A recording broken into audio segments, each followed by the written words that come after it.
Welcome to Mindblow, your daily dose of what's happening around the world. Subscribe my channel and press the bell icon for more updates.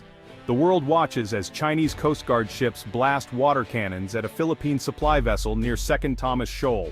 These confrontations are no longer distant, they're personal, broadcast live, and impossible to ignore. Filipino sailors tasked with resupplying the BRP Sierra Madre faced down massive Chinese ships with little more than courage and resolve. This is about more than territory. It's a fight for the Philippines' identity, its resources, and the livelihoods of its fishermen. The world's eyes are on the South China Sea, where China's sweeping claims challenge international law and threaten the rules-based order. The stakes are global. Freedom of navigation, international trade, and the balance of power hang in the balance. Manila has shifted from appeasement to assertive transparency, exposing China's actions in real time and rallying international support. But words aren't enough. The Philippines needs a credible deterrent. To defend its sovereignty, it must rebuild its military strength. And for that, it's turning to a legendary site from its past. Subic Bay. The era of ambiguity is over. The Philippines is preparing to stand its ground. Subic Bay is about to become the heart of a new defense strategy. Subic Bay, once the crown jewel of the U.S. Navy in the Pacific, was a symbol of power and security for nearly a century. Its deep harbor and strategic location made it vital during World War II, the Cold War, and Vietnam. But in 1992, Philippine nationalism led to the U.S. military's departure, and Subic's military might faded. The base fell into disrepair, its shipyards rusted, and its wharves crumbled. While the area became a free port, its military value was forgotten. Meanwhile, China's naval power surged, and its expansion in the South China Sea accelerated. The Philippines, having neglected its defenses, found itself vulnerable as China seized reefs and built military outposts. Scarborough Shoal in 2012 was a wake-up call. The Philippines could no longer rely solely on diplomacy or distant allies. The nation needed its own credible defense. Strategic planners looked back to Subic Bay, a sleeping giant with unmatched natural advantages. Its location facing the South China Sea is more critical than ever. Subic's rebirth would not be as a foreign outpost, but as the heart of a modern, independent Philippine Navy. The fortress must rise again. Revitalizing Subic Bay is a bold declaration the Philippines will defend its own waters. The plan is sweeping, transforming the decaying base into the nation's most advanced naval installation. The first step, overhaul the infrastructure, dredge the harbor, rebuild piers, and modernize utilities to support today's warships. Warehouses are refurbished, and new command centers with cutting-edge communications are built. Subic is designed to support both the Philippine fleet and visiting allies, making it a hub for international cooperation.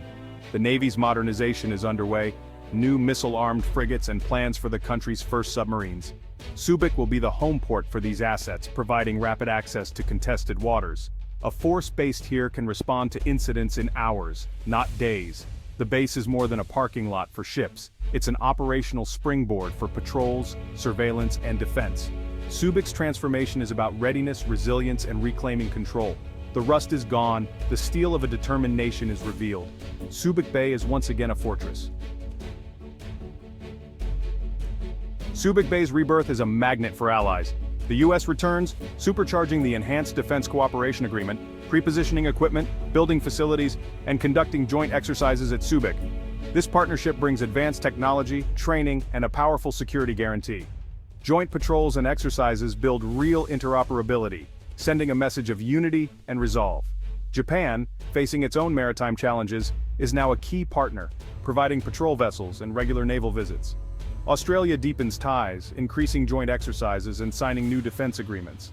These partnerships create a web of security cooperation, complicating Beijing's calculations. Subic becomes a strategic hub for like-minded democracies, not just a Philippine base. The presence of allied navies raises the cost of aggression and strengthens deterrence. International support gives the Philippines confidence to modernize and assert its rights. Subic is rebuilt with Filipino resolve and the strength of global partnerships. The fortress stands, united. Today, Subic Bay is transformed, a modern military powerhouse.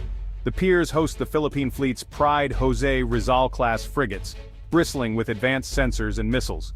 Subic's logistics keep these warships ready for action, The Marines train for coastal defense, equipped with new anti-ship missile systems like the BrahMos. These land-based batteries create a formidable anti-access bubble, turning geography into a defensive strength.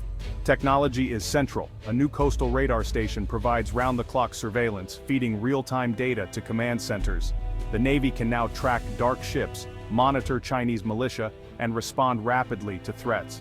Subic is preparing for the future, building facilities for the country's first submarine squadron. Submarines will give the Navy stealth and deterrence like never before.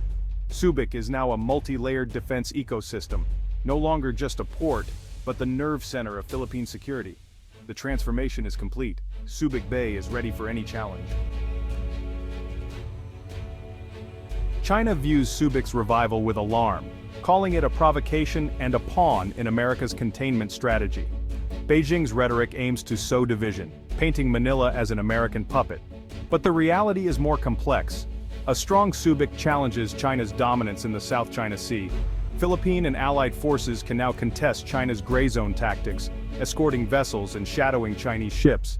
Shore-based missiles create a no-go zone, raising the risks for any aggressor. Deterrence is about making aggression too costly. Subic does just that.